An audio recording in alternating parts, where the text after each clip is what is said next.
first part of this lecture, and then go into some of the basic methodologies regarding valuation. And towards the later half, we'll go more into the perspective from M&A banker's standpoint.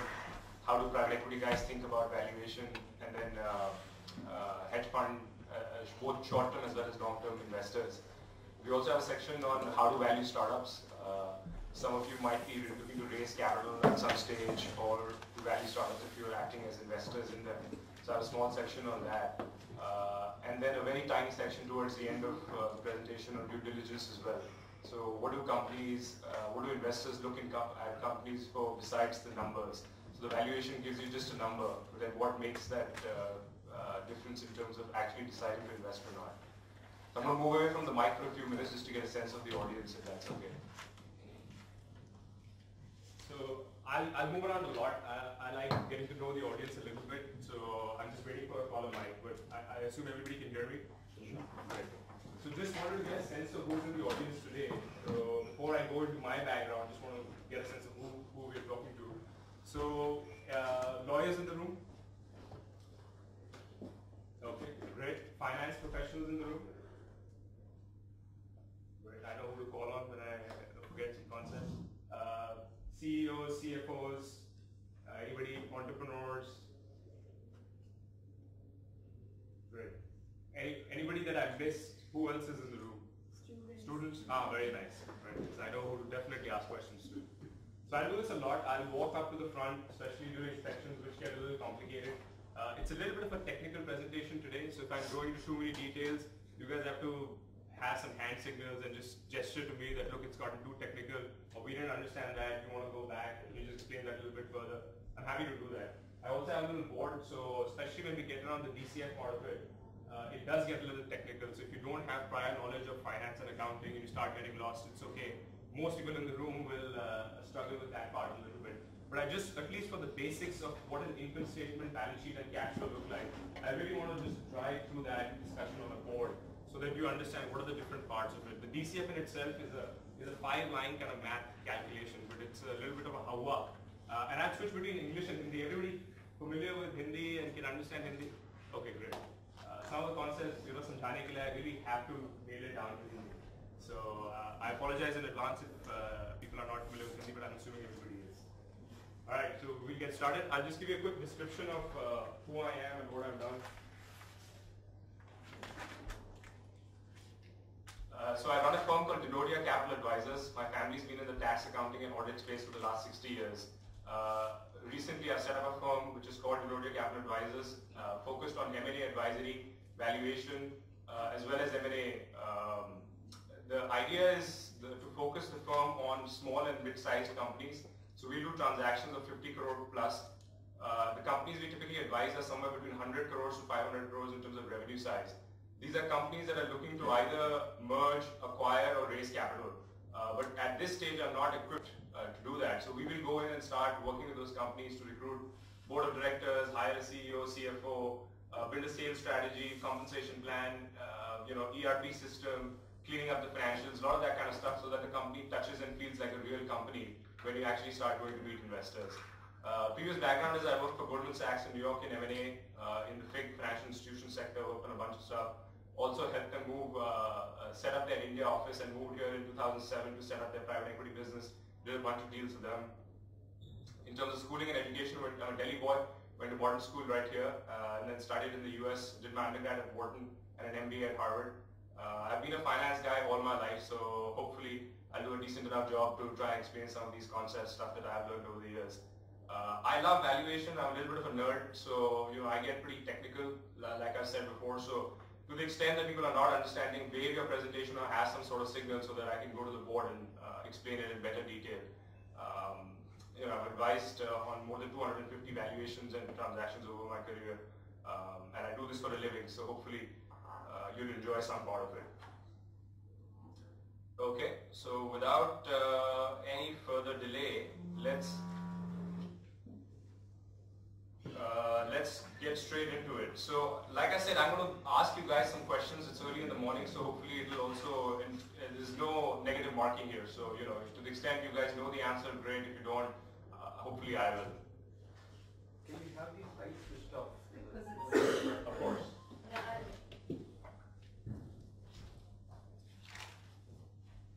Ali, so who is going to tell me what is valuation? Pretty straightforward way of trying to get things started. Any ideas? Maybe when you're trying to figure out how much something is worth. And why would you want to do that? So that you can sell it or you can buy it. Right. I think it's anybody's guess. Anybody's guess. Anybody's guess. That is, you're referring to what the value of the company is anybody's guess, or? No, as a startup, that's the kind of valuation my company gets. Okay. There's no logic behind it. So I called this presentation business valuation an art over science. So I'll answer that question very early in the presentation itself. People always ask me, so given that people have to pay my firm to tell them what the value of their company is, I can't really say it's an art and we pick the number. So we'll try and put some math and science behind it, but you're right. When we do the startup valuation section, you'll see it's a little bit of a gimmickry. But like I have on the slide right here, so valuation is defined as an estimation, especially by a professional valuer, thank you very much, of an asset's worth so estimated and priced at another thing. A bunch of fancy jargon, but like Sonali pointed out correctly, it's just how do you, essentially if somebody was to buy this asset or stock or this company, what are they willing to pay for it? Your company is worth as much as what the next best person is willing to pay for it. So that actually is what valuation is. So valuation encompasses many considerations, how the value of the asset is determined, why the asset has a certain value and not a higher or lower one, how to compare asset values on the basis of investment decision making. The values of things also change depending on who the decision maker is. So very often I may have a certain perception of a value of a certain asset, and somebody else who's looking to either buy or sell that asset might have a completely different view. Both are acceptable. So through the course of the day you'll see why those viewpoints are different and what is sort of the math and logic behind that. Business valuation is also important in determining the present status as well as the future prospects of a company. The most common method, which I'm assuming everybody would have heard of right here, is DCF. This is the discounted cash flow. So we'll go through it in detail. But it's very important to see what the future prospects of a company are in order to estimate the current value. Okay, misconceptions about business valuations. Anybody have any myths besides before you read what's on the slide? Any misconceptions about or myths about valuation, things that you would have heard? We heard one already. No, I just want to, behind that guess, Right. put science and maths to support. We'll try and do that today, sir. Anybody else have any myths about valuations or misconceptions?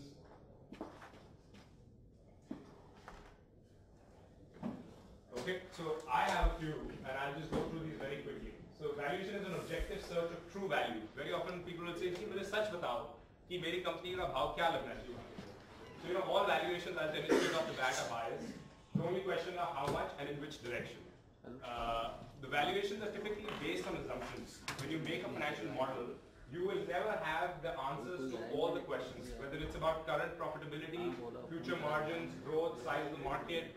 There will always be some questions that you'll have to make assumptions about. And that's the reason why we call valuation as it's not objective. And then the second one is a good valuation provides a precise estimate of value. This is the most common one that was referred to again. I'll tell you today, straight to your face, it is a little bit of it's not an exact science. It's a little bit of an art and science. So we try and do our best in terms of putting some math and logic behind it. But as you will start seeing the numbers, you'll see where we guesstimate, how we make assumptions, how we drive value up or down, and so on and so forth. The more quantitative a model, the better the valuation. When I used to work at Goldman, the analysts who made the simplest of models, the 4 lines models were often the best ones. Somebody would make a 4 or 5 line kind of financial model, and we would spend 6 days making our financial model, and when we would compare results, they would be fairly similar. So it is not necessary to have a very complicated financial model. Hopefully when I start breaking down the different valuation techniques, you'll see the simplicity behind some of these and really get a sense of they don't need to be very complicated. Valuing a private business should only be done when the business is ready to be sold or the lender requires the valuation as part of its due diligence. Completely not true. People often like to know what their business is worth. I go to several meetings where the promoter says, "Can you tell me what my business is worth?" And I often didn't do that. Just to wake you guys up in case you already want to sleep. So private businesses are typically tough to find out because it's difficult to find a benchmark to compare them against. The kind of details that are available for a private business are also not very, very great. Promoters often themselves don't understand a lot of the dynamics behind how money is made in the business and how money flows out of it. One of the questions that I ask typically when I do diligence.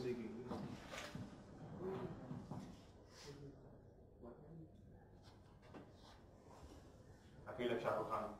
Thank you very much. One of the questions that I typically, can everybody hear me? Is it too loud? Is it fine? Okay, great. Oh, it's better earlier. So you loud. Recording here. Volume come here? No. That's Yeah. fine. It's okay. It's okay. How's it now? You guys okay? Perfect, great. Valuing private business is often challenging, both from our perspective and also from the company that is getting valued, because they typically don't have a very easy comp set that you can compare them against. The promoter who's giving us the financial information often doesn't understand himself what to disclose, what not to disclose. So the quality of information is not very high when you try and value private businesses, and that's what makes it very complicated. But we try and ask all the right questions even when we're trying to do that. It is actually very important in terms of effective planning and ownership transition, especially when a father has two sons or has a bunch of businesses combined into one. It's very important to value those different parts of the businesses so that you can decide, okay, how will the succession planning work? Who gets what part? Are we doing a fair valuation? Family divisions is one very, very complicated case where there's a lot of emotions that get attached to private businesses as well. So it makes our job even harder. The next two myths are how much a business is worth depends on what the valuation is used for. This is something we get very often. मेरे भाई से झगड़ा हो रहा है and I need to give this asset as a collateral. So please इसकी value आप जरा सही से लगाइए, Mr. Dinodia. I cannot tell you how many times I hear that. So the value of a business is its fair market value. What a buyer is willing to pay and what a seller is willing under fully get for it, fully informed and under no pressure to transact. That is very important. Often when assets get sold under distress, or there is some duress in the family, or you have your ball back against the wall, the value of that asset often is not what you would get under a no pressure kind of instance. And it's very similar to the example if you were to try and sell your house.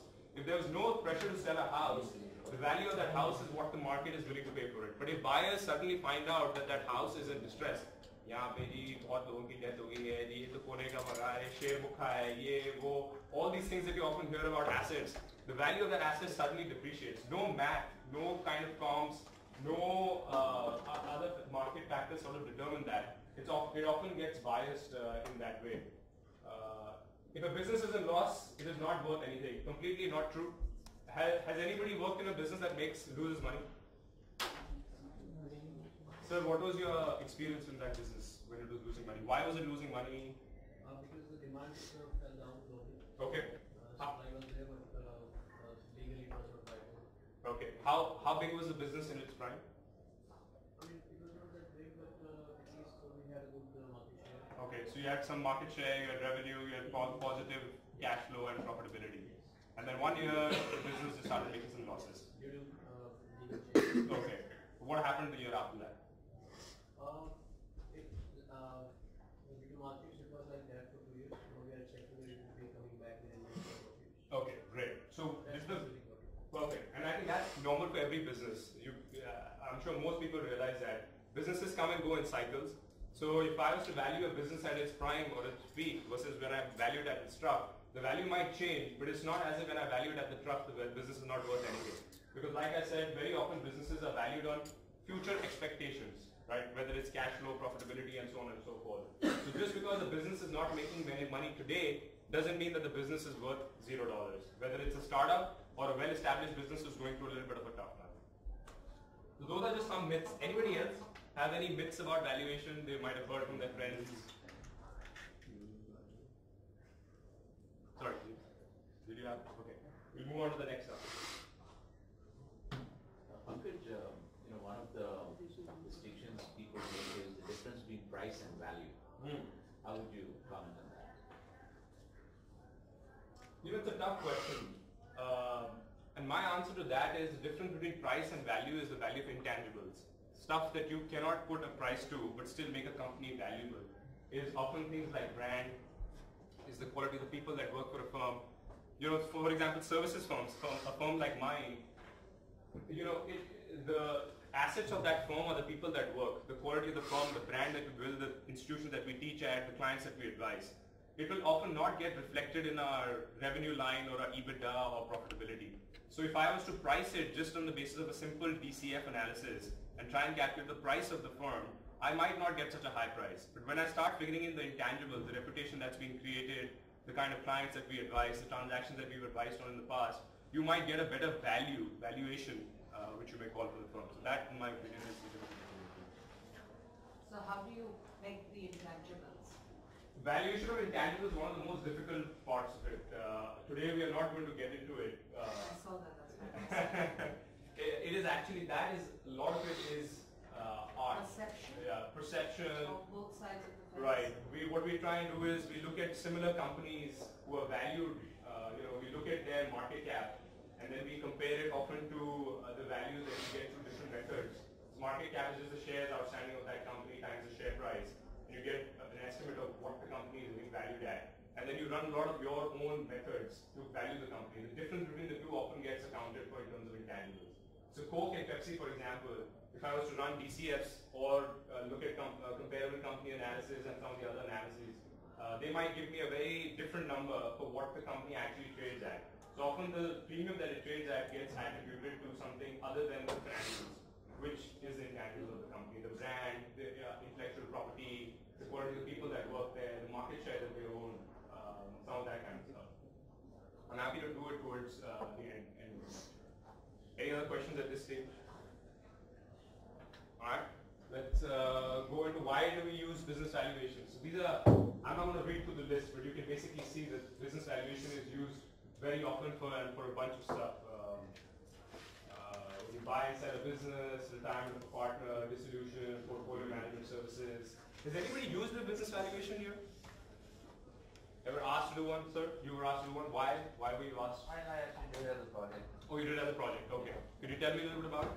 Yeah, we should have the cash flows, future cash flows, and use the DCF to get the current value. Okay. I'm over. Simple. Okay, got it. What, and was it a bunch of people did it, or were you doing it alone, or there was a class less? No, I actually did it all by myself. Okay, great. Anybody done a valuation where other people are also working on similar? Yeah, we've also done. It's sort of implicit here. When we sell shares, Right. I worked in a institution where we had private equity investments. Right. And we exit. I want to know what the value is, so we do a valuation. Perfect. So, anytime there is an event that's going to happen related to the company where anything related to the company will be bought, sold, transacted upon, you typically need a valuation. So these are some of the cases. It's not a very exhaustive list, even though there are a bunch of stuff. So, business valuation traditionally in India were done by chartered accountants. I think, in my opinion, it's a fairly new field. And there are lots and lots of techniques in the West that are now being adopted in India as well. And it's becoming more and more complicated. But to be honest, it's simple math. There are only 4 functions, plus, minus, multiply, and divide, that you need. If you understand the 3 financial statements well and can add, subtract, multiply, and divide, I promise you it's not rocket science. All of you are very smart. Some people here might be afraid of numbers and whatnot. We'll try and break it down to the simplest parts of it, so hopefully it won't be very complicated after the end of the day. So who uses business valuations? We've kind of gone over this already. Alright. Before you flip to that slide, since you guys have, a lot of you have dealt with it, who's going to tell me what are the different ways that you value companies? You can put your hand up and give me one method also, that's fine. I think there's one thing you can do in a situation is consistent with my project I did for Emerson. Is to look at if you get into, let's say, completely a new market, it's a new player coming in and willing to do an M&A or maybe looking to acquire one of the existing players in that market. Right. So the tough thing was I used the NPV. NPV, right. And the tough thing was in terms of actually projecting the market, the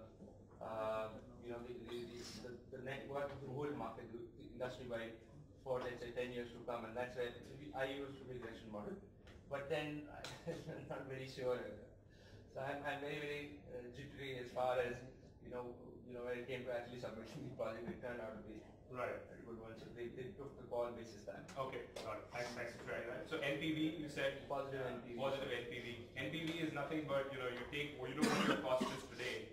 You project the future cash flows, and you have some sort of discount rate. And we'll get into why you need to discount these. Money worth today is a lot more than money worth received tomorrow, and that's why there's risk associated with it. And that's why you have to discount future cash flows. We'll get into a lot of that stuff. So NPV is a very simple kind of calculation. What do I pay today? So that's my negative cash flow. And then what will I get in terms of free cash flow going forward? And I discount them back and I bring them to time zero. And I compare that negative number to the present value of these cash flows. If the two yield a positive number, it's a positive NPV project. So it means you should go ahead and do this, given that that's the highest and best use of your capital. And we'll get into what that means. If that number is negative, clearly it makes sense that that is not a positive NPV, net present value kind of project, and you should probably avoid doing that. One question. Fine. How many companies use valuation for strategic planning and growth, future growth? Every company should use Sure. No, how many do? very few. In my experience, Why is that? one, it costs money to get a proper valuation done. So a lot of people, depending on the size of the company, don't want to spend money to get valuations done. Two, they often don't have the teams in-house to be able to do. They create operating models and so on and so forth and project sales and whatnot, but it'll be at a very simplistic level and more for their planning and budgeting kind of exercise, but not from the purpose of getting a valuation done. And two, just the way you shouldn't be checking your weight every day. Let's say you went on a diet and you are on an exercise regimen. You shouldn't be checking your weight every day to see, आज क्या हुआ? कितना मैंने खाया था रात को ये वो. Same way we tell people that they shouldn't be doing this exercise too often. But once a quarter, once in a year, it's kind of fine. And I think every company should end up doing that. But I think every company does it as far as the projects are concerned. So if there are projects they want to take, they would like to look at. Absolutely. So on a project by project basis, I think before they decide, buy versus build, it's the most simplistic of kind of decision. Should I be buying this thing? What is going to be the impact if I bought it in my business versus building this thing? Buy a factory versus building a factory. When will I start seeing positive cash flows and whatnot? So they run a lot of those analyses in terms of valuation. So valuation is not just used for valuing the overall company. It's also often used to value specific projects. Anything that has cash flows associated with it can be valued in terms of some of the models that we use. You can project either the assets related to it, or you can project the kind of cash flows related to it. You can value it, right? You can value most things that give you utility. You can measure the utility out of it. You can ascribe a number to it. So Pankaj, just to add to the discussion, is that when the private equity firms invest, they are really coming in to exit at some point. So they are much more conscious about valuation and value creation. So if there's a company which has private equity in it, those guys are going to be much more conscious and monitoring valuations. Private equity guys have one very, very simple goal. Who will tell me what is the goal of private equity? Maximize I have 10 times the money. 10 times the money. ROI to the power of. I sense some hostility in the room. I swear I was there for a very short period of time. I'm on your side. So it's basically to create value and then hopefully share that value with the promoter or the investee company as well as the LPs of the fund, the limited partners who've given the private equity guys capital, thinking that they're smart and are going to be able to generate that. Any thoughts on the Indian private equity market? Is anybody familiar with that? What's going on? Just a little digression from the current topic. I'm a private equity. You're a private equity person, so thoughts on what's going on in the private equity world today? Well, in terms of the quantum of investments in the last 12 months, it's sort of come down. Right. But the big boys are still playing, and they continue to invest. Last year, there were 3 investments over $100 million each in the healthcare space alone. Right. By Temasek and a couple of other players.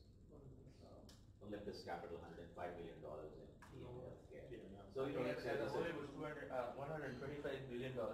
Sorry? As a whole for the whole complete set of investments in almost all the industries. Okay. 125 billion in India. I caught it in a report yesterday. It was released yesterday. Wow. Cumulatively every year on average about 10 billion has been coming from 2003. Right. So you're right, so it's about 100 was the number you mentioned. Last year about 10, close to 10 came. Right. less than 10 actually. Last year was a decline. Right. But it's a very active market and the future is great for it. Absolutely. So, you guys, thanks for coming to the session today and learning about valuation. If you were ever to work in a private equity owned kind of company or to deal with private equity investors, this is the kind of stuff they care about a lot because, besides making money, they have promised returns to their LPs, the large institutions and pension funds and endowments who've given them money. So they ask for these reports on a quarterly basis and on a semi-annual basis and on an annual basis. So the private equity guys have to have a good sense of what is the value of the business that they've invested in on a fairly regular basis, whether it's from a mark-to-market perspective, if it's a publicly listed fund, or from a perspective of telling their LPs how their performance is doing, and then most importantly, to time their exit. If you don't know what the company is worth, it's very difficult to know when it's a good time to get out of it. So, exit is something that drives a lot of the private equity guys, and unless you know what the company is worth, you never know when to exit the business. Anything else at this stage? Alright.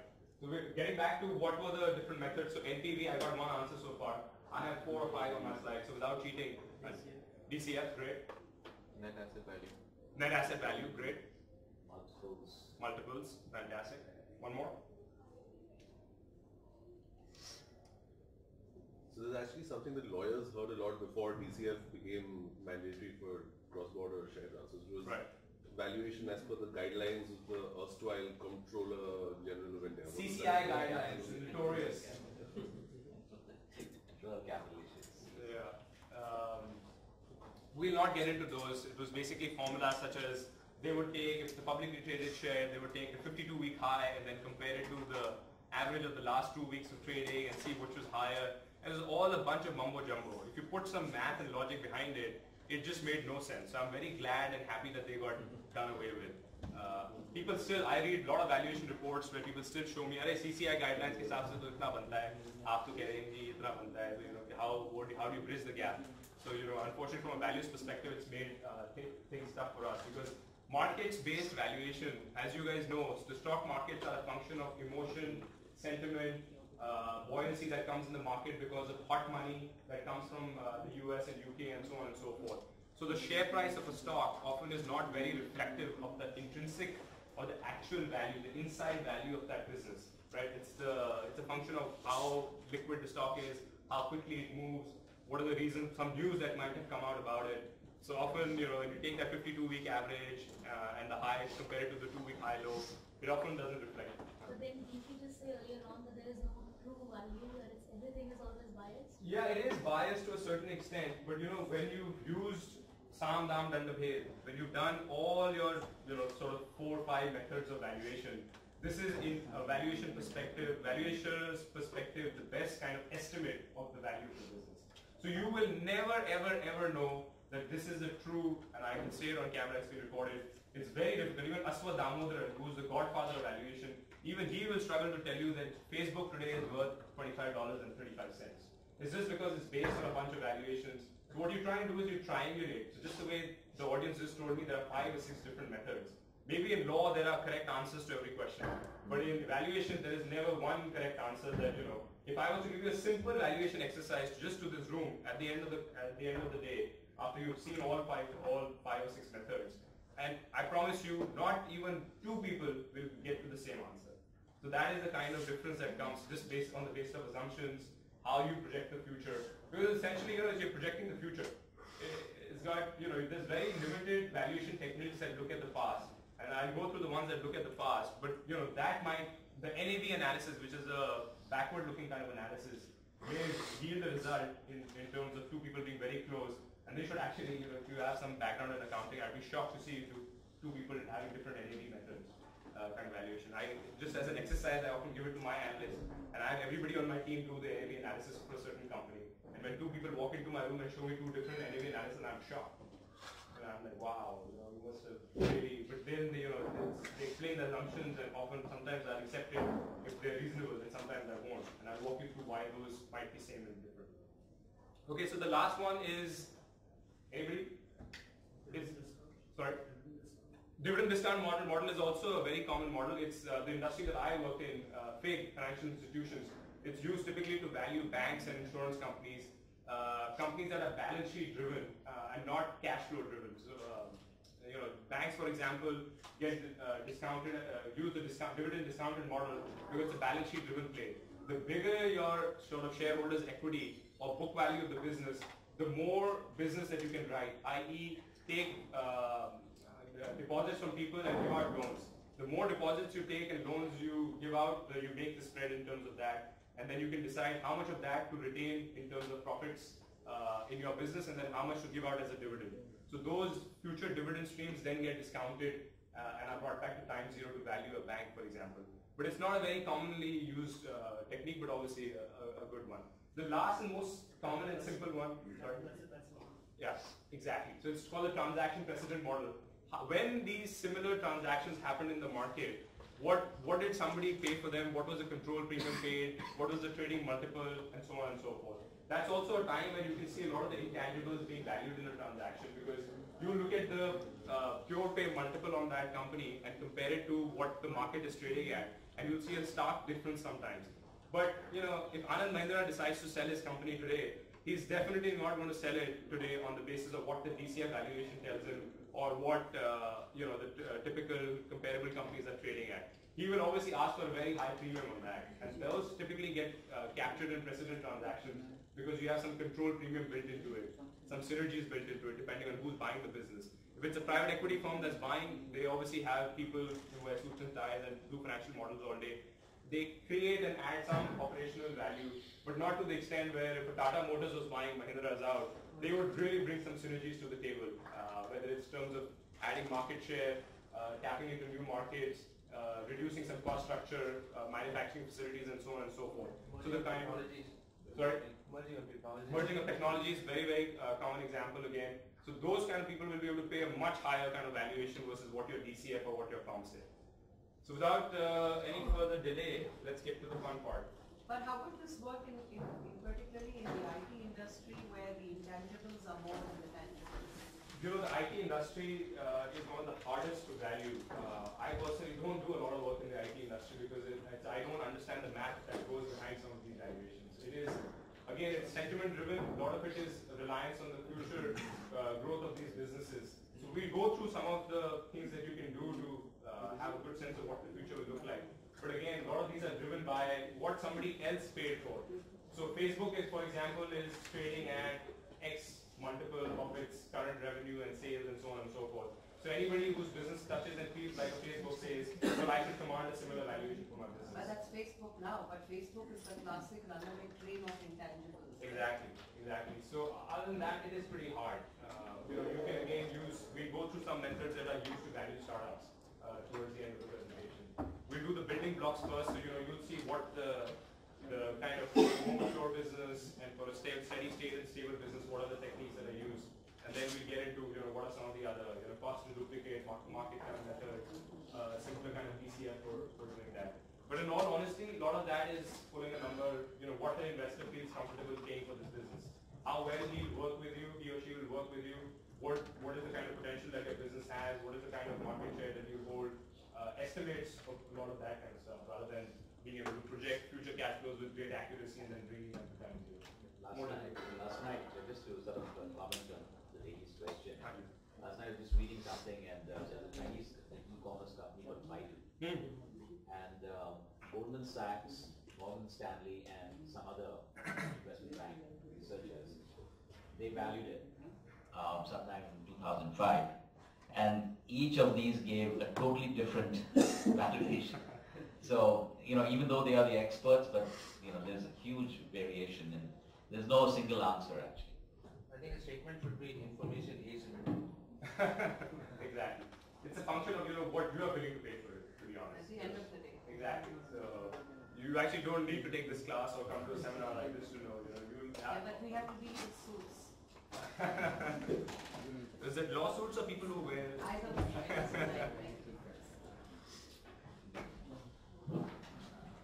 Alright, so here is just a quick snapshot of the stuff that we'll cover today. The net asset value is the most simplistic of methods that we use. It's the total assets as reduced by outside liabilities. It's typically used in case of mutual funds or in times of liquidation where you have very limited information.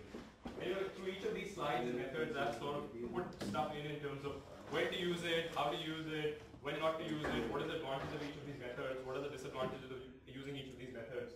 So, depending on what is the kind of stuff that you're trying to deal with, you'll have a good sense of which method to really focus on. Ideally, you should be trying to do all of these, but it's very difficult because of lack of information, the time that you have, the purpose of the valuation to use all of these methods. So at one time, one of these methods might be more appropriate than others. So hopefully you get a sense of that. The DCF, people live and die and swear by this method. In my opinion, it is the most technically sophisticated kind of method, but it's also one of the hardest methods to do because it's very, very complicated and detailed. And requires a lot of information about the future, both for the company as well as the market. So it's anybody's guess, how big Facebook would have become in 2005.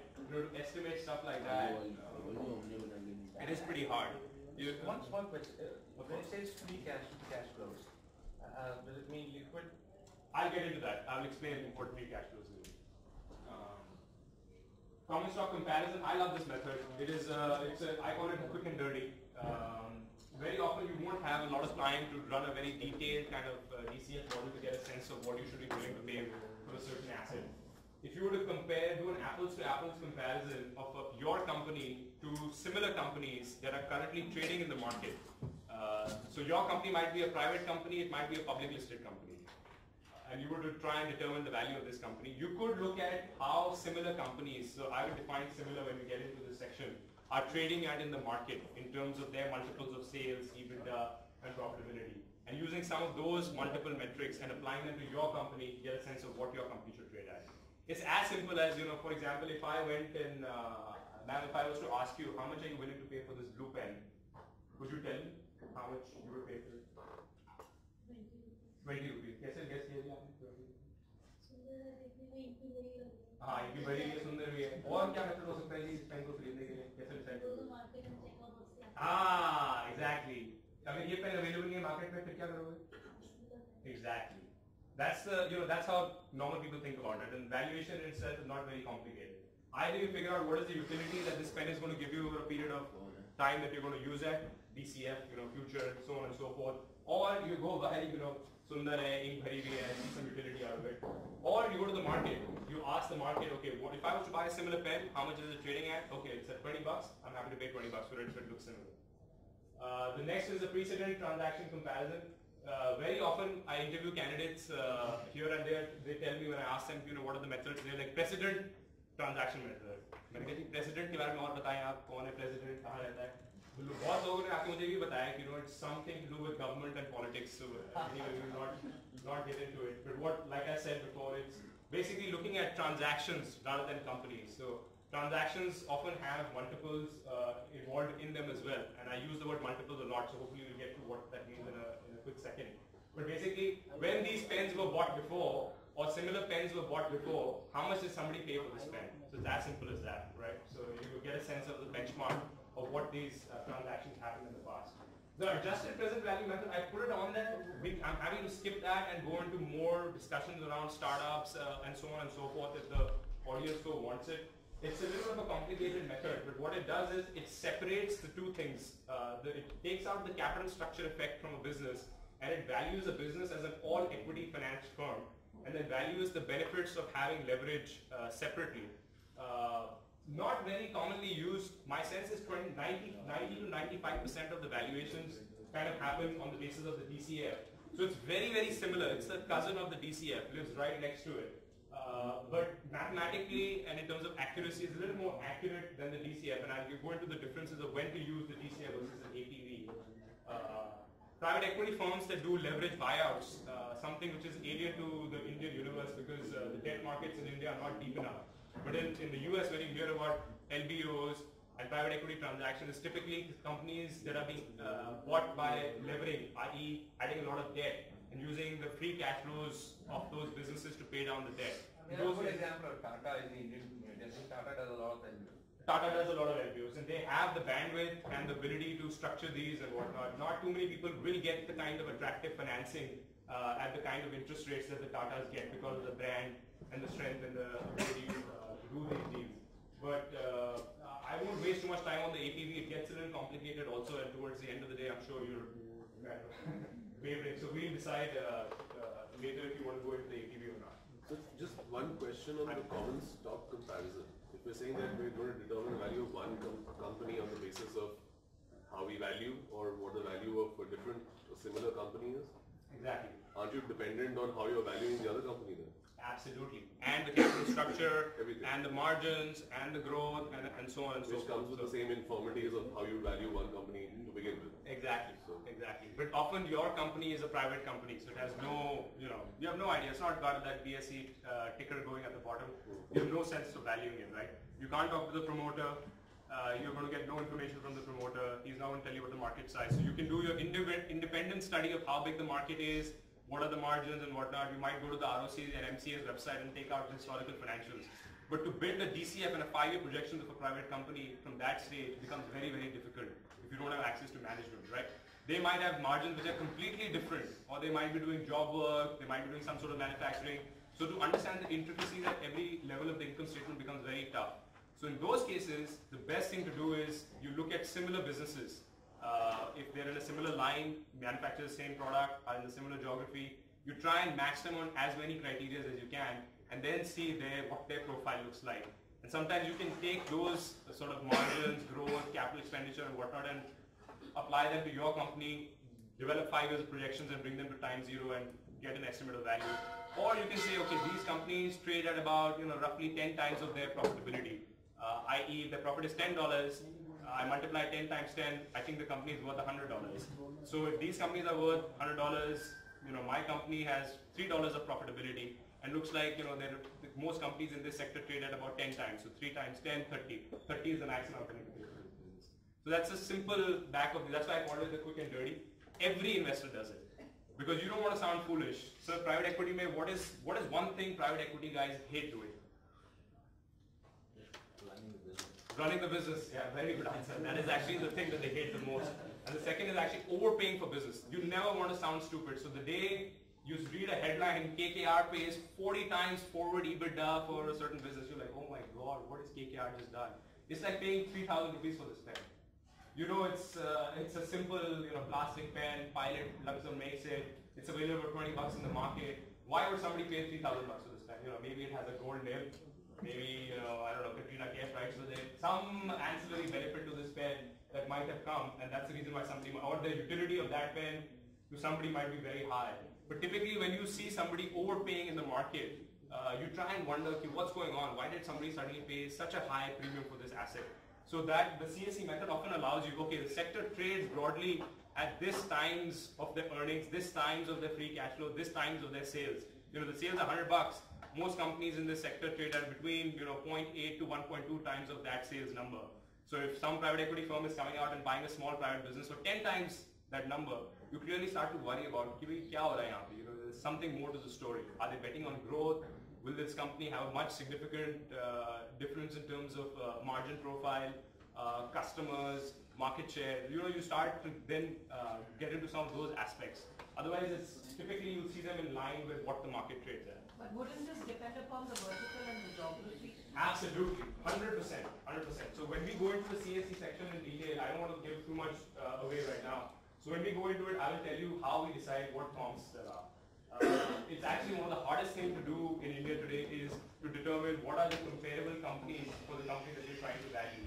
Just because we don't have the kind of depth in the Indian market. There are not that many publicly listed players that make the nibs for pens or do this certain kind of auto component. Seat belt ke andar ka jo wo nikalta hai uske bahar wala flap. So you might have to use seat belt companies, for example, which are completely different. And sometimes you can't even get any associated comp with that. They make the flour milling ke andar ka jo andar ka component. So then you're like, then why would you use this method at all? So this is, if you use this method independently and that's your only sense of value of a business, something has gone wrong. So this, like I said, ideally you should be using all these methods to value a company, but this method is typically used as a gut check. So a lot of investors, when they invest, they will run their own DCF, they will run their precedents and so on and so forth. But they will want to know what the market is trading at. And the sharpest of investors not only look at what the market is trading at today, they also look at it over a period of time. So we call it a multiples of over time kind of analysis, where you look at, okay, At the trough, these businesses are typically valued at this multiple of sales, this multiple of EBITDA, this multiple of profitability. At the peak, it's valued at this. In Hong Kong, they trade like this. In China, they trade like this. In the US, they trade like this. You know, so you get a full picture of the industry. How it trades over a period of time, how it trades across verticals. You know, if it's an auto component, you know, depending on what component it is, it might have a very different kind of profitability profile, structure, market growth. So we go through the various criteria for how and when we use it. Any other questions at this time?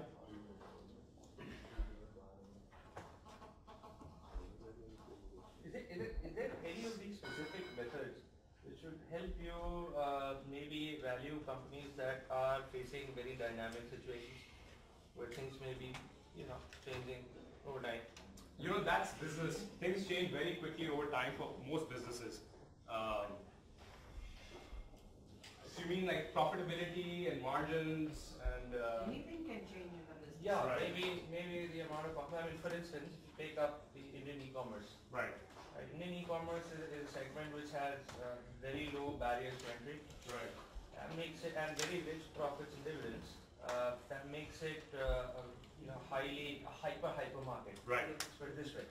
That's going to change overnight. It's going to, I mean, just one guy, maybe some you know, added value proposition a guy brings, which completely leaks out of the competition. Right. Overnight things can change. Absolutely.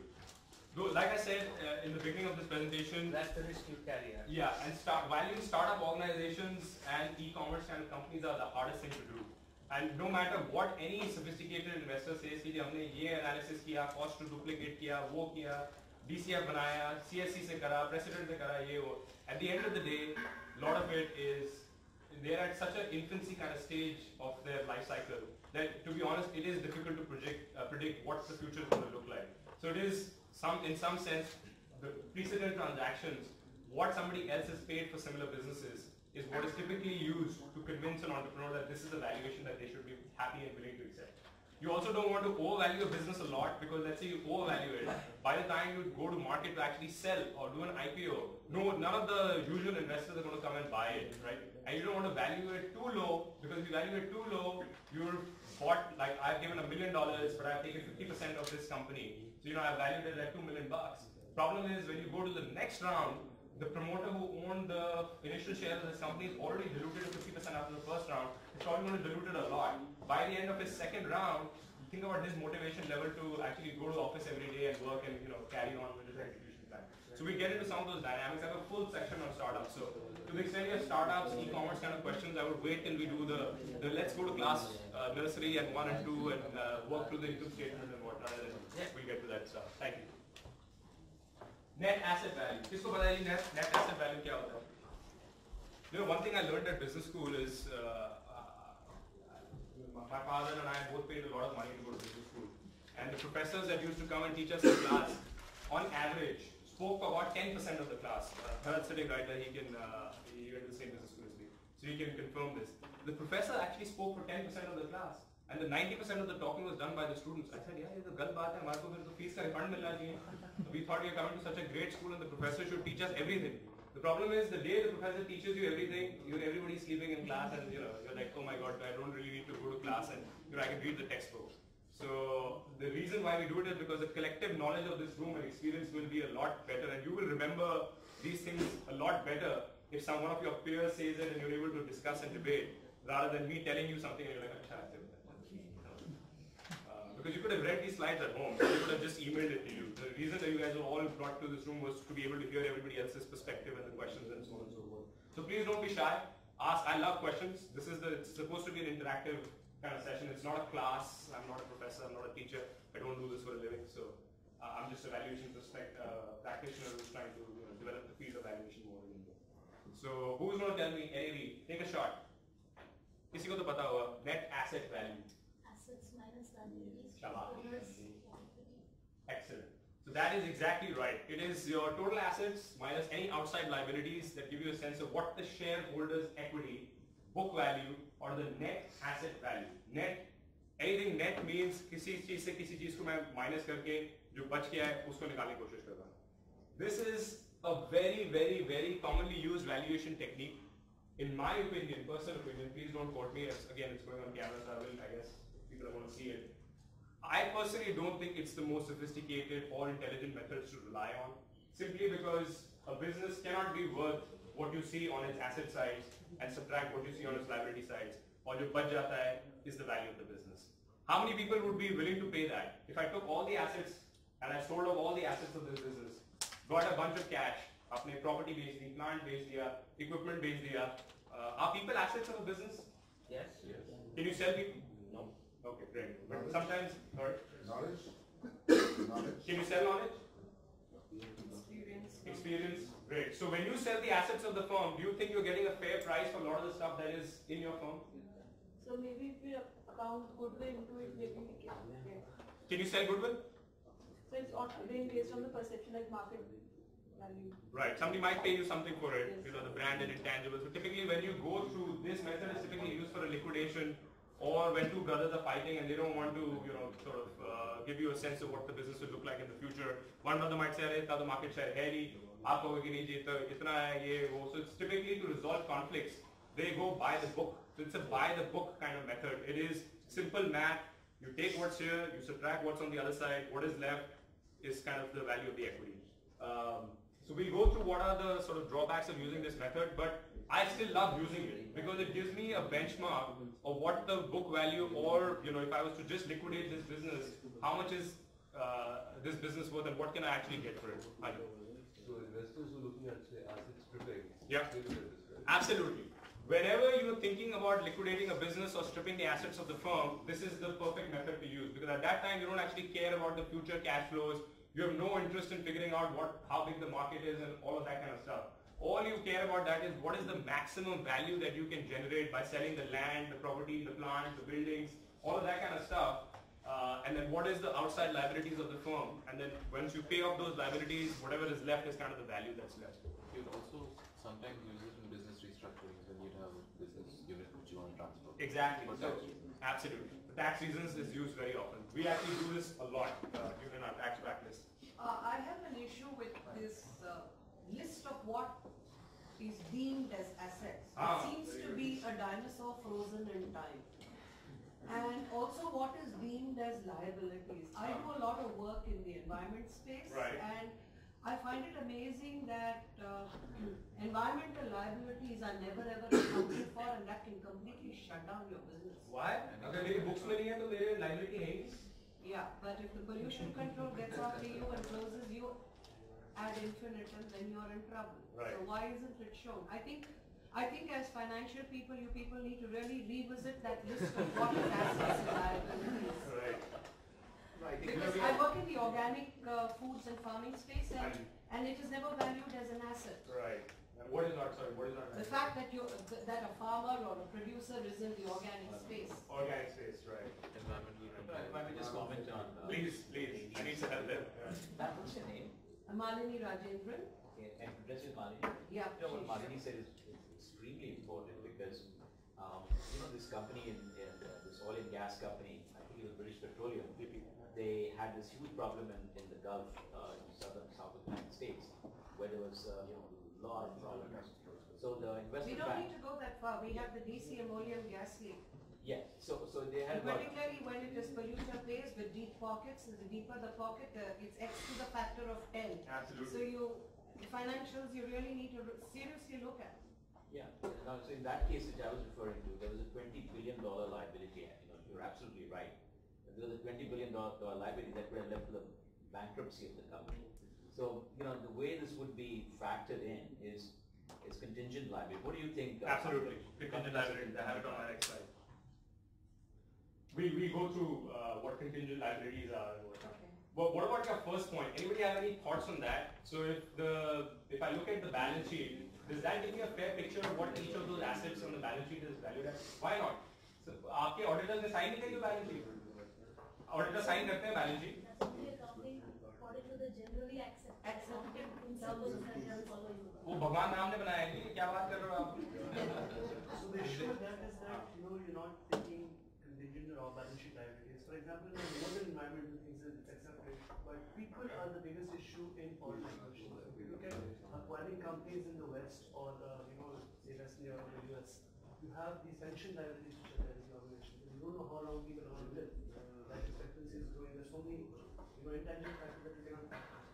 And if you start to acquire, then you don't know what kind of contingent liability that you want in gratuity and pensions, which is some of the major, But that shouldn't be difficult because you have a retirement age and then you have demographic profiles of ethnically available demographic profiles, which are fairly accurate. 30 years down the line is going to be, right? Right. So that's an estimate in one way. So there are contingent liabilities that you cannot factor. But if I'm not mistaken, ma'am, I think there is a substantial amount of effort put in today. I think a lot of such projects are coming up in terms of doing an environment estimate, how risky a particular project could be. Yeah, that's because the company law demands it.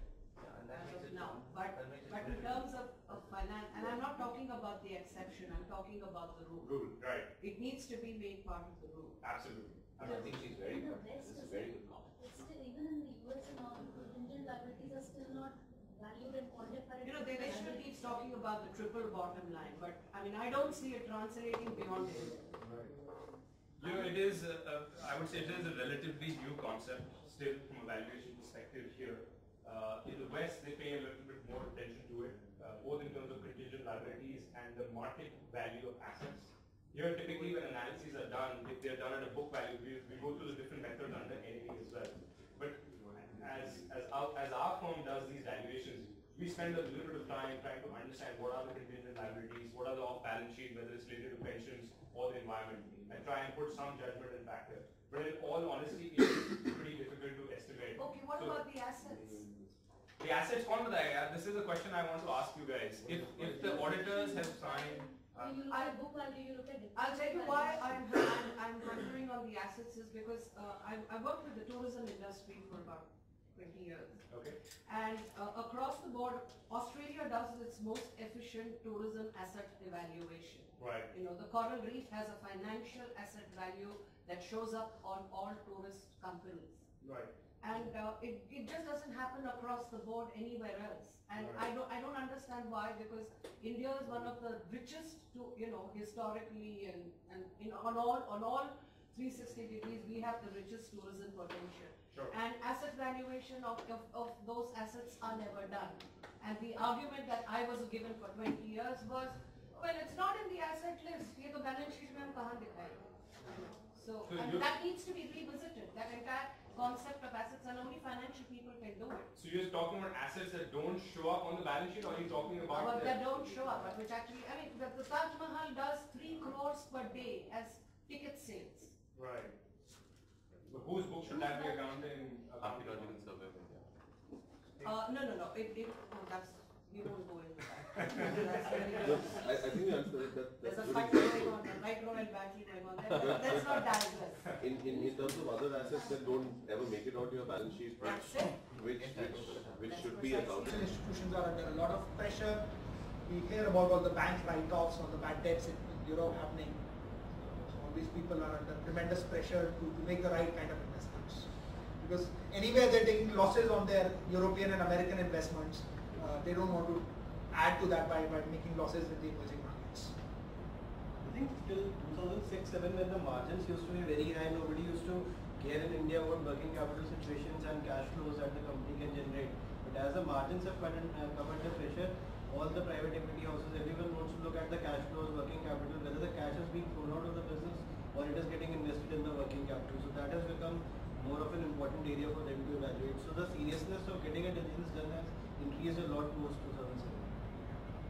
Because previously companies were going at 30-40%, so what if it grew at 25%?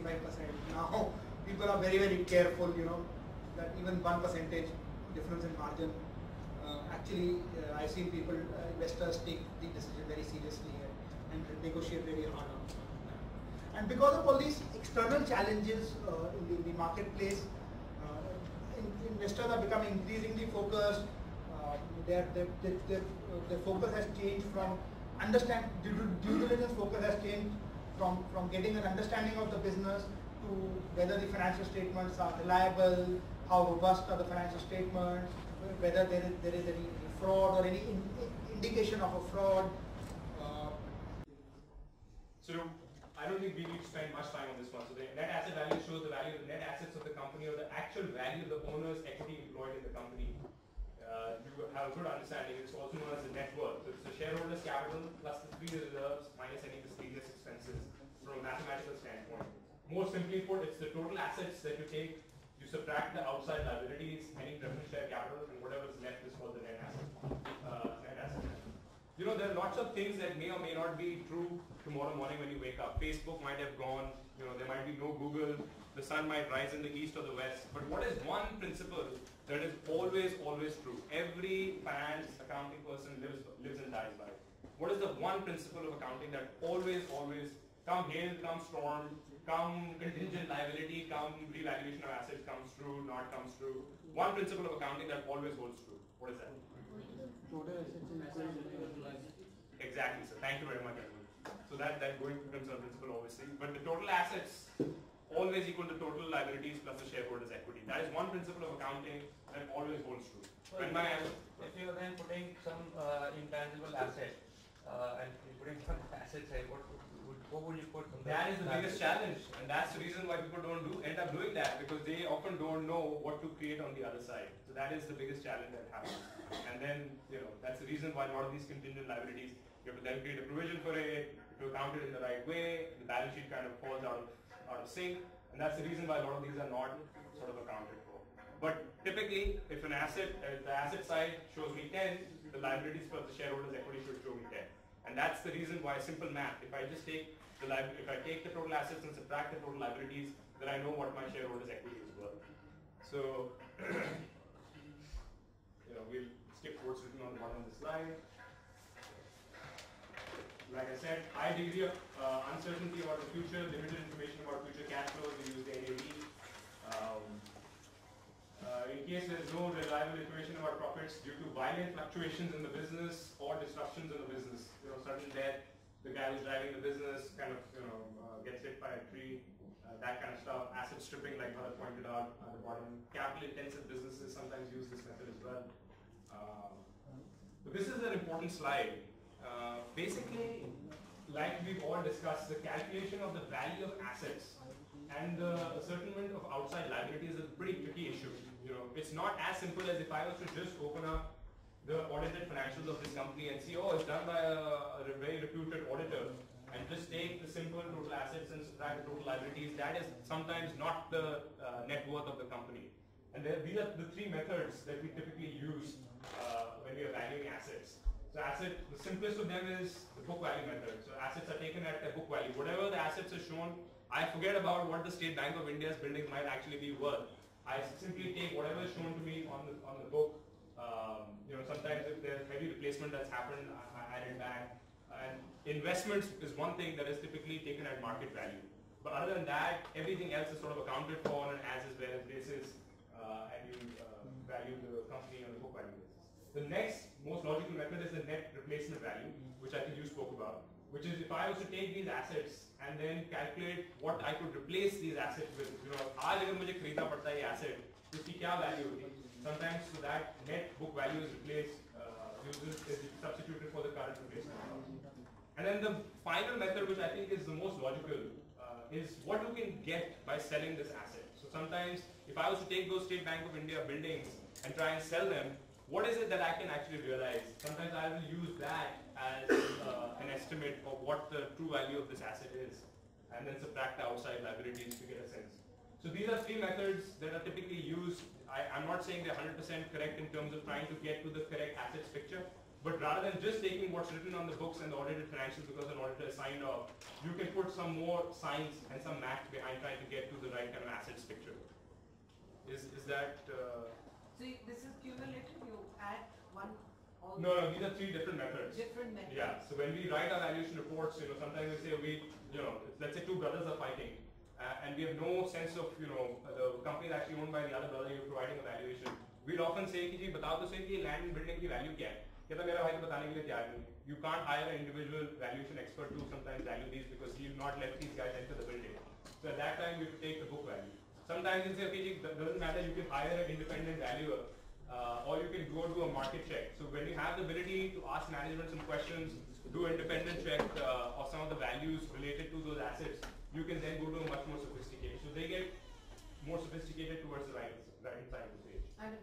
between the three methods is fairly large? You do a mean kind of a thing? You typically use one versus the other. If you have the ability to get higher quality information and the true value of the assets, there's no reason to rely on what the book value is, because it's a fairly simplistic kind of understanding between parties when you negotiate. You clearly know that this property that I own on Pedder Road is not worth 10,000 rupees that my late third generation grandfather purchased it at. It is valued at this much. So you're treating me unfairly if you're trying to ask me to take a mean or average. So a lot of these things, like I said, it depends on the negotiation skills. It depends on the discussion that you have with the other party. Like I said, valuation is completely dependent on what you are willing to sell your business for, or what you're willing to sell the asset and what the next best buyer is willing to buy it at. So this is the math behind it, and you try and do a very sophisticated job with it towards the right-hand side of the page. So often, the guy will say, but it's making the how can you take it at this? Then you'll hire a company like JLL or CBRE to value real estate assets. But typically, the biggest point of discussion is when shares are held in private companies and they show up on the asset side, how do you value those shares? Again, you run DCFs and so on and so forth. They often are on the basis of limited information. And the other is big land and building kind of issues. I have a question about cost. When you say replacement value versus realizable value, so how exactly is that different? Sometimes replacement of the machine can also be via another machine. It doesn't have to be a brand new machine. So, the replacement value might actually be lower than, it might actually be higher sometimes if you're buying a brand new machine. Versus realizable, when you go to sell that machine, which is already going through a significant amount of depreciation, it might get sold at a different value. Also Pankaj, net realizable value technique is used in the case of distressed companies. Right. So let's say that, I have a shop. Let's say a simple thing like I have a shop. Either I can sell the shop as is, it's doing well, or suddenly nothing is selling and I've got 15 shirts left and 5 kurta pajamas left. Right. And then I say, look, in 5 days, everything has to go. Right? So the actual, let's say the book value might be 100 rupees of all the stuff in your store, but you've got to sell it in 2 days. So in that case, what you may realize may be much less than 100 rupees. Absolutely. This is in the situations of distress, you use that thing. Right. Or over inventory? Or excess inventory? It depends on what Yeah, it could be that. Right. If you want to Let's say continue the the bank business or you want to shut down the business, Yeah. you want to probably realize whatever I can realize reasonably, I want to probably run it, and then for running it I need to replace it or probably Right. with the kind of stuff. Typically, if you're trying to run the business, NAV is not the best of methods because it's giving you no benefit of what you will do to the business in the future. No benefit of future profitability if you were to turn things around, so on and so forth. So, a very, very good point right there. So isn't it a place where you're trying to put a price? See, it's a big difference, value and price, because the moment you say price, you're actually talking about an economic phenomenon. You're looking at demand, you're looking at supply. Right. In this case, you aren't. Right. Sometimes it's also difficult to sell assets. You might hold a very valuable piece of land. There are no buyers for it. So even you might not even get what's the value of it on the books. It's just in the middle of nowhere, or it's a disputed property, and so on and so forth. My office is in Connaught Place. There is this building called Baba Dancing right on the corner of Barakhamba Road. I mean, you can't have a better location in life in terms of putting up a 5-star hotel or a fancy office complex and whatnot. But I believe the property is in dispute. The day it gets out of dispute, the value of that property is going to be astronomical. But for whatever reason, whoever's books it's being shown in today, the value of that is very low. And if somebody was to say, Niji, iski market value to 10,000 crore hai ya 5,000 crore, I have no idea what it's worth. Unless you want to make horror movies. Exactly. You will be foolish. If I also issue a valuation report saying this building is actually valued at this, even though I have a sense of what the going circle rate in Connaught Place is, a building of this many square feet, aap ye bana sakte ho, I would look foolish. Like I said, there's some amount of judgment. So sometimes when the purpose of the exercise is no judgment, look at the balance sheet and tell me what this business is worth. Use the most simplistic of methods, which is just at the book value level.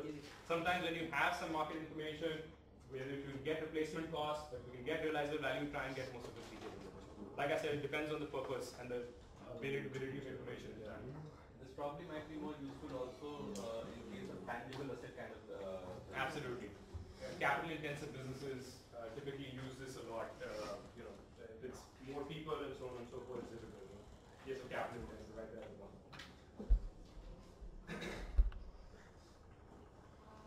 Next topic, which was I think a topic that you raised very well, is the settlement of outsiders' liability. So the amount of liability shown in books of companies may be may generally be accepted after proper scrutiny. I cannot tell you the number of times we fought over the liabilities of a company. You typically don't end up fighting that much on the assets because somebody, if it's not the firm that's doing the valuation, there might be somebody who is an expert in valuing that asset. Whether it's somebody who comes and does a human capital management audit, somebody who knows something about machinery who can come and tell you कि अगर आप इस machine को बेचोगे इसके कितने पैसे मिलेंगे या इस land पे this is the best and highest use but this is on average the kind of going rate and whatnot. So the asset side in my opinion is still somewhat simpler. The liability side, like you correctly pointed out, is very, very complicated, and often we rely on our legal experts to get a fair sense of what some of these liabilities could end up becoming like. Whether it's accounting for legal expenses, the duration, the time and effort that the CEO and the distraction of the management and whatnot. But again, it becomes very difficult to ascertain correct value. The taxation angle also that is required to sometimes be incorporated is difficult. And then setting aside reserves for these contingent liabilities, how will that eat into some of these assets that related assets? Dues of preference shareholders obviously has to be considered as well. They also have, in the pecking order theory, it's the debt holders and the outsiders, the senior secured, but then preference holders, shareholders also come into the picture. It's actually pretty more difficult to do this side of the balance sheet. Sorry, was there a question? Okay, so what does it look like in actual practice? This is the math behind it. I've just taken a very, very simple kind of assets and liability side of a balance sheet. Like I said, the two sides should yield the exact same result. What we've done is we've taken the asset side and moved the outside liabilities, so all the non-current and the current liabilities, everything else which is a non-equity claim to this side. And that results in a figure of 1,091.42 crores. And if I was to then look at what's on the left on the liability side, it's just my shareholders' equity plus my general reserve and share premium and any preliminary expenses that might be related to an IPO or any sort of capital offering. So the two sides always kind of match each other. Sometimes they don't, depending on the revaluation of assets, as we've discussed at great detail, revaluation of investments, especially if they're in private companies. They might say, okay, this private company, kitne shares am I on where you see investments? Where is investments? I don't see investments on this side, but sometimes when you look at the investments line and you go and read the footnote, it says holds X number of shares of so-and-so company, Pankaj Dinodia Trading Private Limited, 16 different companies. Very, very common. Again, this is a concept I'm getting used to. Most of the valuation work and everything I did was in the US. We typically don't see promoters having several different companies. They try and do businesses through one company. But in India, it's a very common practice for one person to have several different, so-and-so Print Trade Limited, so-and-so Private Trade Limited, Usha Kiran, this wife's name, a property company and whatnot. For taxation reasons, to protect the primary assets, to get benefit of certain SME sector kind of businesses, typically promoters will have several different businesses then rolled up into one. So the holding company, when you start looking through the holding company's balance sheet and you dig into the investment line, it opens up a whole Pandora's box where some of those assets again might need to be revalued. Because what they are sitting at book value is just the book value of those businesses when they were started.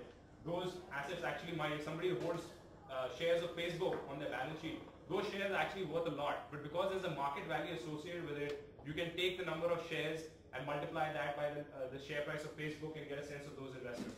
But if somebody holds shares, for example, in my firm, it is very difficult for the valuer to just take it on book value. They'll have to come and value my firm and then sort of roll up that value into this.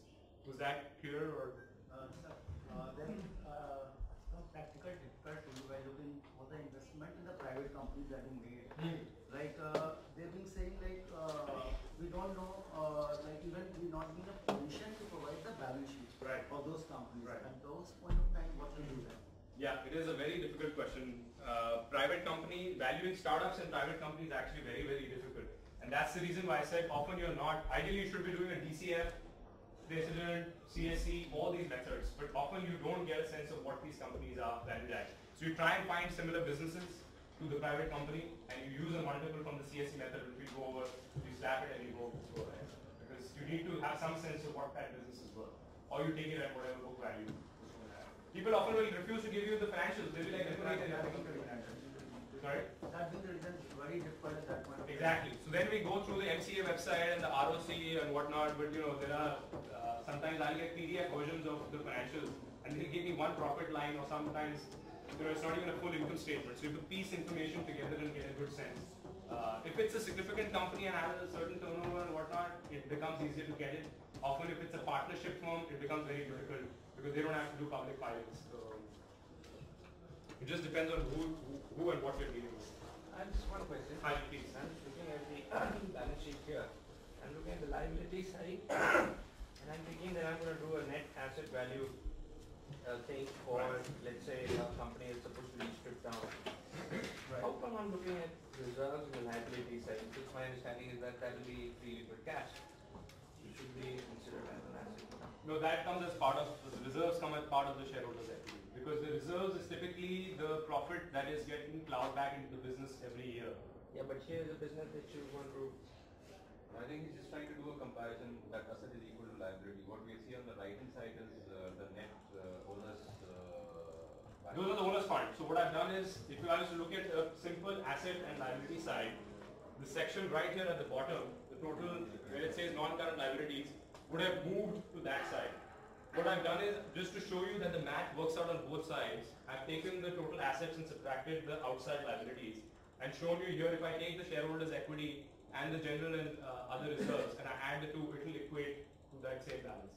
I could have also... The reason was because, you know, typically if you want to strip down a company, you would look at reserves as part of your assets, because that is free cash. That is otherwise going to be used up for whatever... Fair enough. Right. We can use that cash. Right.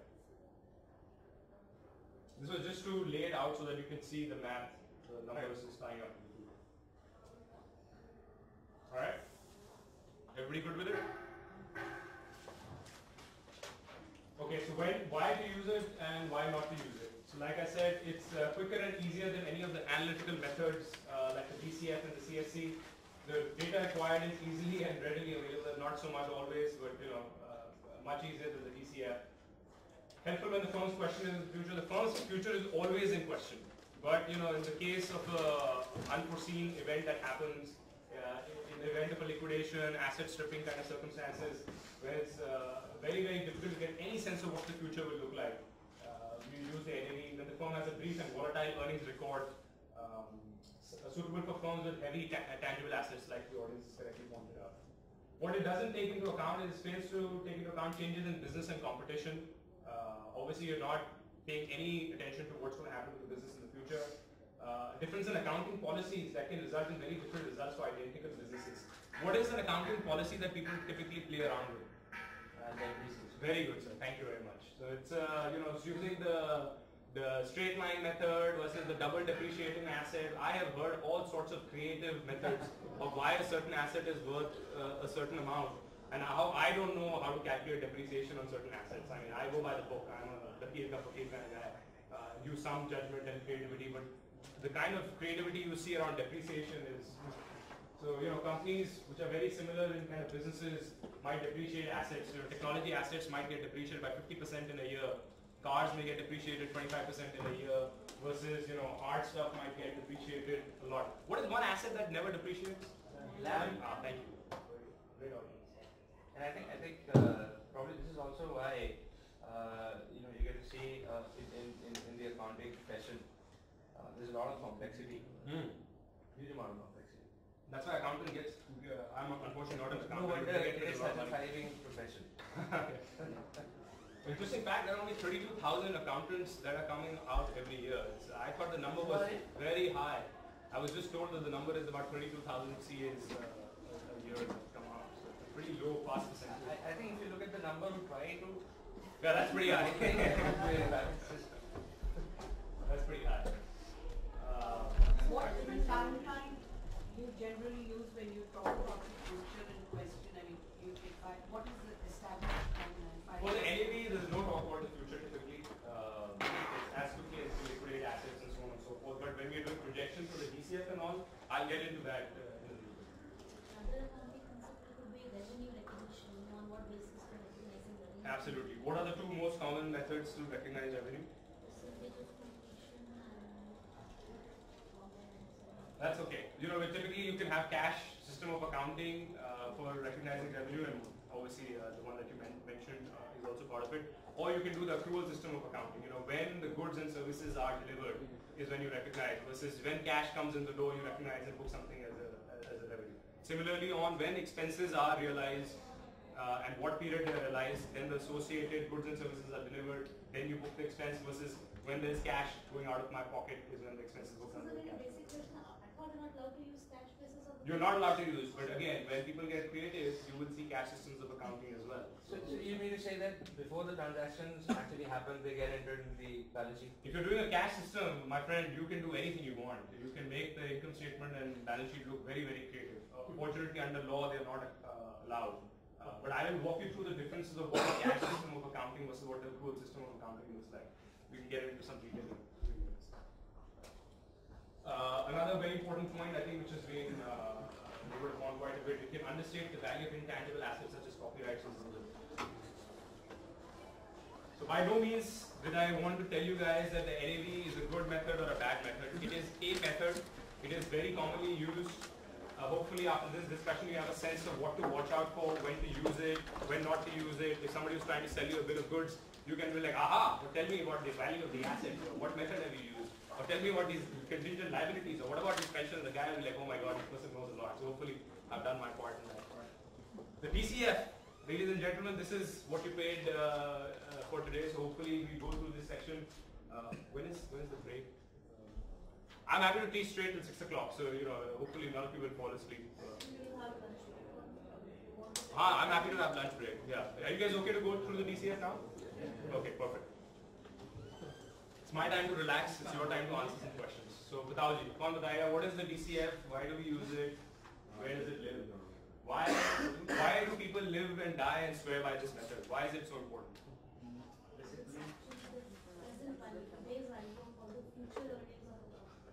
Okay, great. It's what I can do with the business in terms of the cash flow that I can generate. Right. And so that is the horizon. Forward-looking, great. What else? There was a hand at the back, sir? It captures basically the potential of the business. Right. And it is not at the potential. Right. So the cash flow to know how much value can be derived. Excellent. Anything else? Times of economic turbulence where on one side there is inflation, on the other side there is stagflation. So this method makes sense. Time value. Time value of money, very good. And it also considers the uncertainties of future when it's discounted. Very good. It has some element of discounting built into it. Great.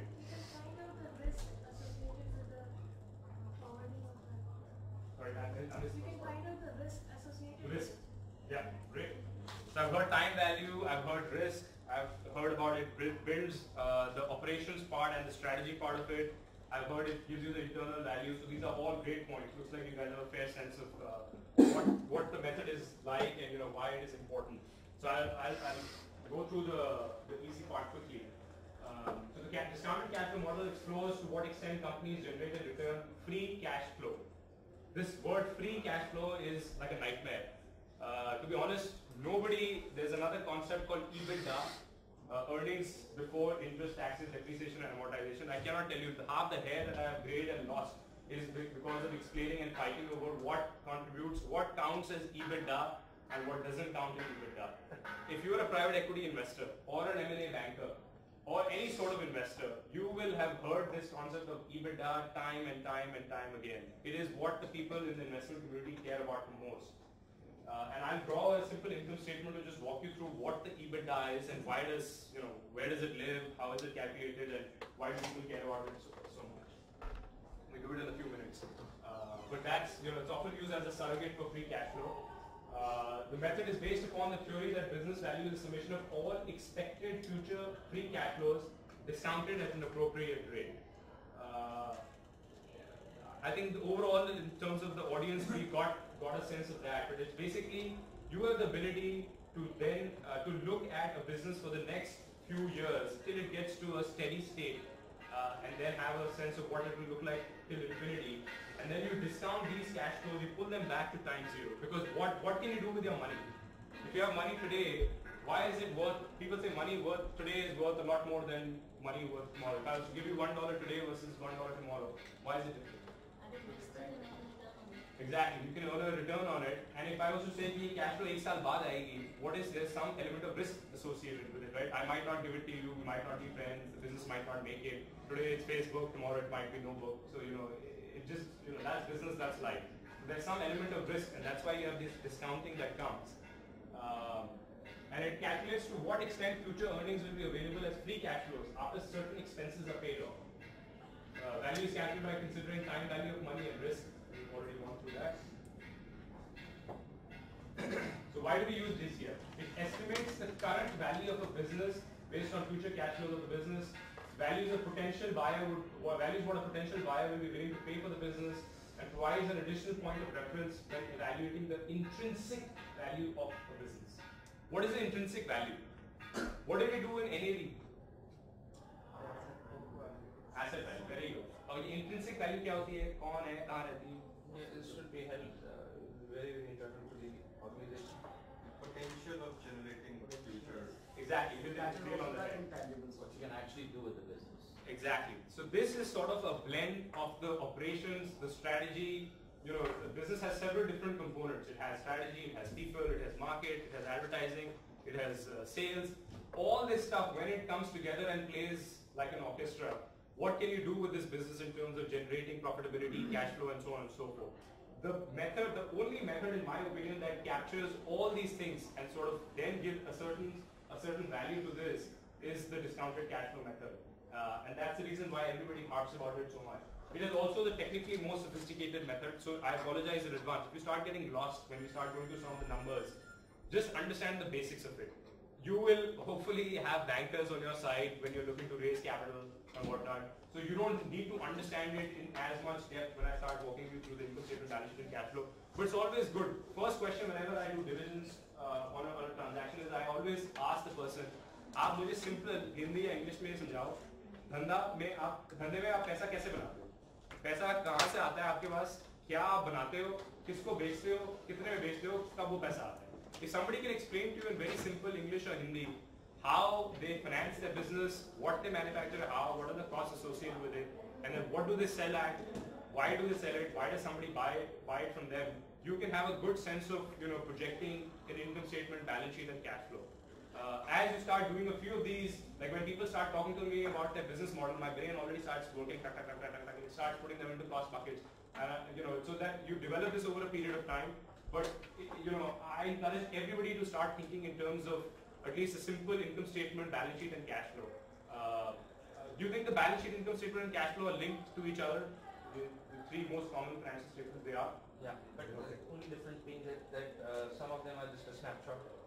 Right. I think the balance sheet is just a snapshot. Right. So we'll go through what the income statement, balance sheet, and cash flow looks like. I'm happy to go through this stuff very quickly if people are getting lost and have no interest in it because it is a fairly technical kind of exercise. But my sincere request is let me do at least a little bit of it because it will help you to think about your own businesses. Especially when some of you might not ever be required to draw out an income statement or a balance sheet. But it's pretty important to understand what are the different components and then understand the linkage. When I hire people, several aspects of management actually deal with looking at the top line and the bottom line. Can you say that? You can, in my opinion, as a owner of a business, as an investor, you can never make a good decision related to the business unless you understand how it translates into free cash flow or profitability. And timing. The timing of these is very important. And not understanding simple facts that not every asset on your balance sheet is actually creating value for you. There are certain assets that are actually harming you in a certain way from a valuation standpoint, and there are certain liabilities that actually create value for you. And it might be startling to some people at this stage, but when I start walking you through it, you'll start getting a sense of why current assets are not often very good and why current liabilities often help you.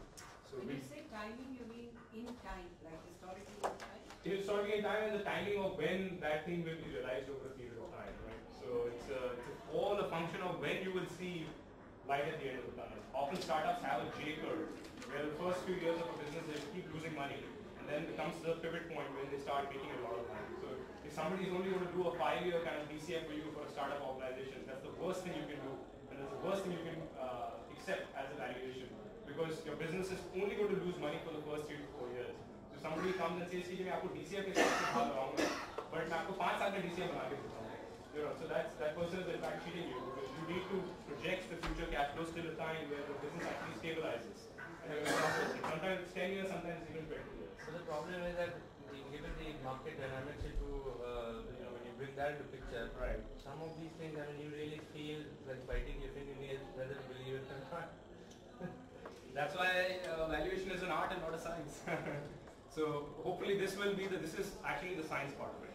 So we try and do as much as we can in terms of the science in a DCF. But again, it is a bunch of value assumptions that go into it. Some sense of what management thinks versus your perspective on how big a market can be. What are the value drivers? It's part consulting, part investment banking, and part strategy. At the end of the day, a lot of it is gut. What is your gut? You have a good sense of what the market is like today, but how do you think this business is going to scale over a period of time? What are the associated costs? Can you break down into fixed and variable? It's not a one-to-one kind of linear relationship. So answering a lot of those questions, I think individually a lot of you can do that, but collectively that's the reason why even when I think about DCFs and valuation, I often have my team come and sit together and we start questioning, but ye kharcha aise kaise ho sakta hai? Let's think about it that way. But you really think that they'll have to add capacity at this stage? So the timing of when that next factory is built, when that associated capex happens and the pickup on sales and margin happens is very important from a value perspective. So who does it? The valuer? We do it. We do all of it for you. So we just ask you the questions, you give us the information, we walk you through how it's done. When you're actually working with a promoter, in India there's a whole parallel economy which is not even there on the books. If I don't see it in the books, I don't care about it. As an investor, but those are the businesses that shouldn't be getting valued and depends on what they're getting valued for. If they're getting valued for a private equity kind of investor, let's say, I'm assuming a fictitious person sitting right here. He starts to tell me कि जी ये मेरे 3 भाई हैं, उन्होंने मुझे ये date दिया हुआ है 45 करोड़ का, जो कलकत्ता में बेस्ड कंपनी है, जिसको मैं 15% इंटरेस्ट देता हूँ, इससे मेरी प्रॉफिटेबिलिटी कम है. एक्चुअली मैं जो सेल करता हूँ अपने ब्रदर इन लॉ को सेल करता हूँ, इतने ओवर इनवॉइसिंग करके दिखा देता हूँ. As soon as my ears start hearing that kind of stuff, I'm like, okay, thank you. Check please. So that's me. But there are enough people who will take that in their stride and try and convey it to a promoter, to an investor. I unfortunately was an investor. So the first question that I am asked when I go to meetings is, Dinodia, I'm a private equity investor. Would you put your money in this business? That's the first question I have to answer. And when I start hearing stuff like that, I'm like, oh my god, this is what he's doing now. What is he going to do when he gets 100 crores into the business? And I bring a very sophisticated investor like Mr. Mathur into the business. What is he going to do with his money?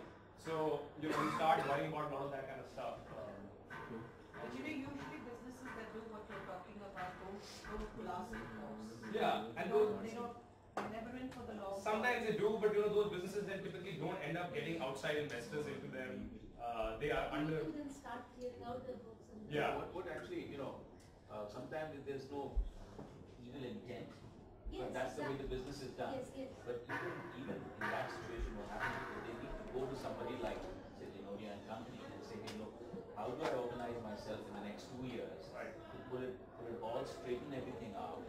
I'm getting this loan of 45 crores from my mama in Calcutta. How do we make it kosher and so first you set up, straighten out all of these things, and then you go to the next step and you want to do an IPO or whatever. So that's okay. People do business in so many different ways. Very well put. Very well put. So I often get this call कि जी पैसा raise करना ही हो. When I start digging through the financials and I start uncovering these things, I still wear my private equity investor hat when I even talk to them as a value or an M&A banker. When I start seeing these things, I tell them straight to their face, your company is not ready at this stage. If you think that you need cash in 3 months, it's not going to come. You're trying to cheat your business, you're trying to cheat somebody else who will invest in your business. So if you have 2 years, we can go through this exercise of cleaning up your financials, hiring a proper CFO, CEO, building a board of directors, doing a monthly review, having a sales versus actual versus variance kind of analysis done on a monthly basis. Some promoters buy it, some are like, okay, thank you very much, Mr. Student, I get thrown out of the offices, so that's fine. So we select who we do business with. So, but that's absolutely right. Sometimes it's intentional and sometimes that's just the way business is done. There are kickbacks that have to be offered, people are like, oh, I can't sell my product unless I grease these people and this, that, and the other.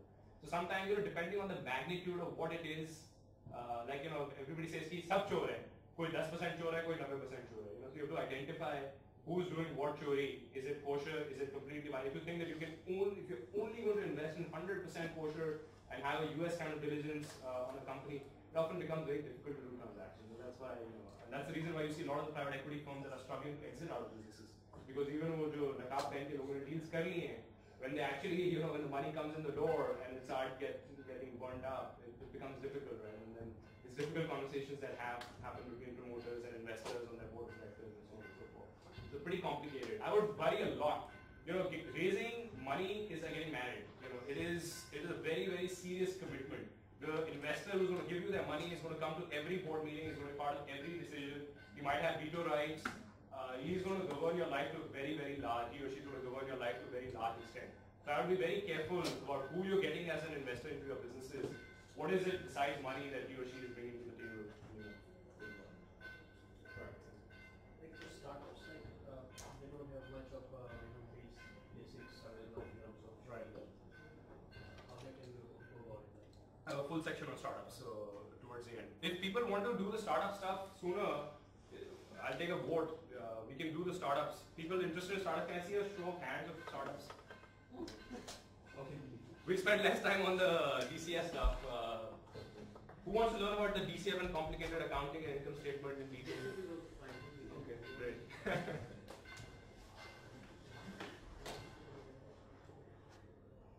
There we go. This, ladies and gentlemen, is the DCF.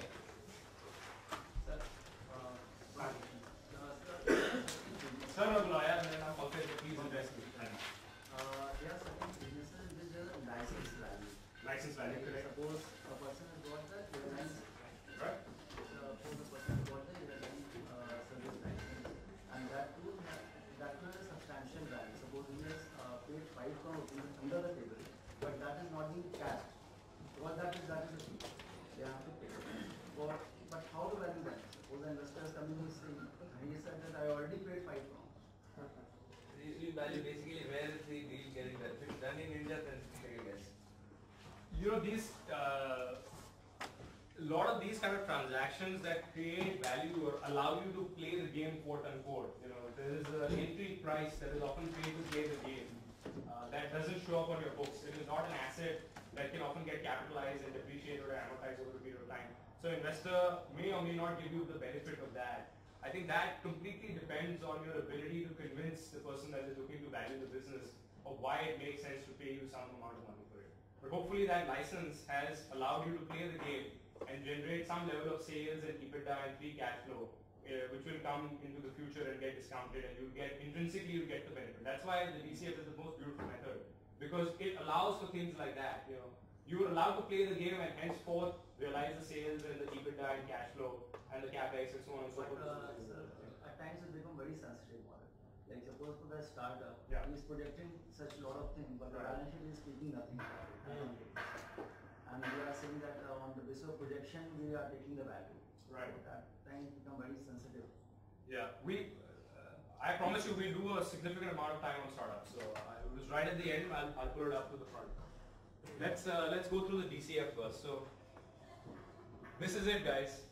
Not very complicated. It's on one simple slide. When I do these, often I will go through the building blocks and show you this is the income statement, balance sheet, several different things, and then finally show you, ta-da! This is what it lands up like. Very often I lose people because they're like, oh my god, अभी कुछ बताया था free cash flow के बारे में, and then discount rate is that. So that's the reason why I wanted to do this slide first. This has all the components, and the reason why it looks a little messy and complicated is because it is pretty time-consuming, complicated, and whatnot. But there is a method to the madness. If you go systematically and step by step, it is the most simple and most beautiful thing that works. The days that my analysts come to me and tell me that my balance sheet balance ho gayi is the day there's a broad smile on my face, especially when they do the projections for me. When we were analysts, we were not allowed to go home till we got the balance sheet balance. For people who've done that in the past and know what it feels like, it's a great feeling. But the DCF is simply nothing, but it's as simple as building an operating business model of an income statement, balance sheet, and cash flow, which is interlinked to each other. Doing 5 years of projection typically. If the business reaches steady state in 5 years, great, 5 years. Otherwise 10, 20, whatever it takes. But my sense is to estimate the future of a certain business, of the market landscape, of the profitability of each kharcha becomes very difficult when you start going beyond 5 years.